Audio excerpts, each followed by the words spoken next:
Hi everyone. Today we're going to discuss getting online with a controller, one of the more basic tasks. So let's go ahead and create just a regular program and get online with a controller. So up here in the top left, you hit create new. You can also hit control N. Now this is the part where you're going to choose your controller. And there are a lot to choose from.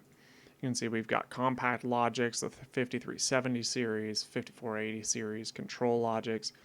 So what is it that you have? That's the first thing you got to ask. On the side of your processor, I'm assuming you have one, you're going to see an Allen Bradley label with the octagon or hexagon with the AB inside of it in the top left corner. Below that, you're going to see a part number. I'm looking at mine here, and it's a 1769 L16ER. So let's say you don't know what series it is. Mine is a 5370. But let's say you don't know what series it is. Let's just try typing it in. 1769 L16ER. And you see, there's the only one that I have, the BB1B controller. And that's the one I've got. So I'm going to call this Hello World because that's what everyone does. Now, in your location, you can save to different locations.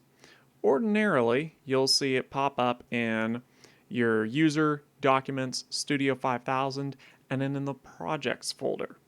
If I go over here to my projects folder, it'll save there and I can hit OK. In this one though, I'm going to be doing video projects, and that's obviously because I'm recording a video for you guys. So we've got Hello World saved to the location of our choice. We hit next, and now we have to choose the firmware revision and whatever other info you have.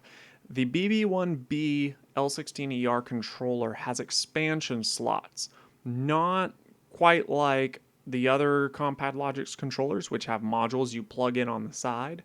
This one I have to tell it specifically I have no expansion modules. If you were to pick a Control Logix controller, you wouldn't have any of these expansion I/O modules to choose from, so you wouldn't need to worry about that.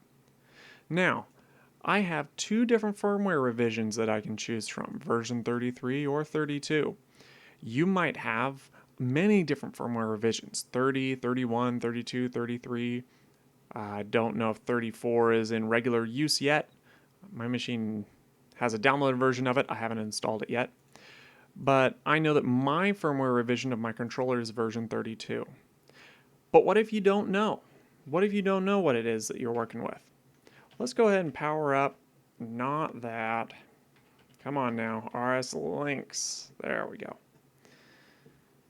You might also have version 20 RS Logix, but that's not Studio 5000, is it? Alright, so let's take a look out here and see if we can find our controller. Here it is, 192.168.1.45. If you have a problem finding it over IP, you might just plug in a USB cable and that ought to work for you. And then it'll pop up down here in the USB. So let's look at device properties for this controller. Let's wait for it to call it up. All right, so our 1769 L16ER controller. And down here you'll see revision. I am running a version 32 in my controller. So I know what my controller firmware revision is. Let's get out of RS Logix 5000 that I did not want to call up. All right, so revision is 32. Uh-oh, and now I'm locked up. There we go. Version 32. And hit finish. And it's now going to close out of version 33, which was up. And it's going to load me into version 32. If you open up Studio 5000, it will open up in the highest firmware revision you have the option to open it in. If you try and go backward a firmware revision, it'll close down Studio 5000 and reopen you in the right firmware revision. So don't be worried if you click finish and it powers down like it just did for me. That's perfectly normal. We're going to go ahead and wait for that to load up. You can also see over here I'm working with an Ethernet IP scanner instead of an Ethernet device scanner. That way it automatically finds my IP address out there in the world and I don't have to add it manually. All right, let's go ahead and minimize this. And now it is powering up our controller, Hello World. You can see we've got our controller type down here. There's nothing in the main routine. Since we're just going to be getting online right now, I'm going to throw a no-op in here so we don't have any errors. So now I have an empty program ready to download. So I'm going to go up here to Communications and click Who Active. Now, just like before, if you had issues with Ethernet, you might have connected via a serial cable or USB cable. See, I had USB connected to this earlier. I do not right now. Failed to go online with the controller. So I'm going to go up here to my Ethernet IP.